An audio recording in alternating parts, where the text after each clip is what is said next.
Hi అండి. ఈరోజు మనం ఈ వీడియోలో మిగిలిపోయిన అన్నంతో సింపుల్‌గా కేవలం 2 నిమిషాల్లో ఈజీగా చేసుకునే లెమన్ రైస్ ఎలా చేసుకోవాలో తెలుసుకుందాం.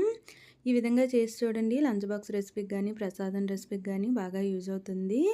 దీనికోసం ముందుగా స్టవ్ పైన ప్యాన్ పెట్టుకొని ఆయిల్ వేసుకోవాలి. ఇందులోకి ఒక 3-4 స్పూన్ల వరకు ఆయిల్ వేసుకొని, ఆయిల్ హీట్ అయిన తర్వాత 2 స్పూన్ల వరకు పోపులు వేసుకోవాలి.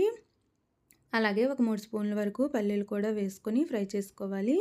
జీడిపప్పు ఉన్నా కూడా వేసుకోవచ్చు.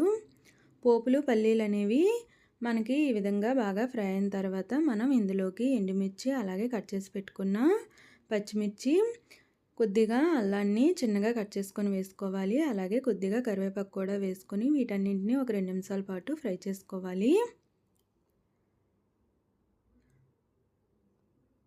మనకి పోపంతా కూడా ఈ విధంగా బాగా ఫ్రై అయిన తర్వాత మనం ఇందులోకి రుచికి సరిపడా సాల్ట్, అలాగే పావు స్పూన్ వరకు పసుపు వేసుకోవాలి.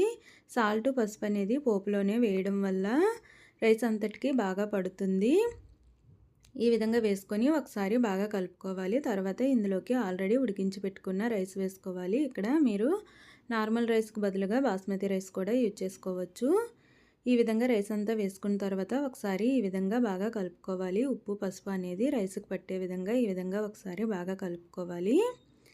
తర్వాత మనం ఇందులోకి లెమన్ జ్యూస్ని యాడ్ చేసుకోవాలి. ఒక 2 నిమ్మకాయలని ఈ విధంగా జ్యూస్గా తీసుకొని వేసుకోవాలి. లెమన్ జ్యూస్ వేసిన తర్వాత ఈ విధంగా ఒకసారి బాగా కలుపుకొని స్టవ్ ఆఫ్ చేసుకోవడమే. అంతేనండి, సింపుల్గా చాలా ఈజీగా ఈ విధంగా చేసి చూడండి. చాలా తక్కువ టైంలో చేసుకోవచ్చు. ఇంట్లో కూరగాయలు ఏమీ లేనప్పుడు అప్పటికప్పుడు ఈజీగా లంచ్ బాక్స్కి కూడా చేసుకోవచ్చు. అలాగే ప్రసాదం రెసిపీకి కూడా యూజ్ అవుతుంది. అలాగే రుబ్బులేమీ లేనప్పుడు ఈజీగా బ్రేక్ఫాస్ట్ రెసిపీకి కూడా బాగా యూజ్ అవుతుంది. ఒకసారి ట్రై చేసి చూడండి.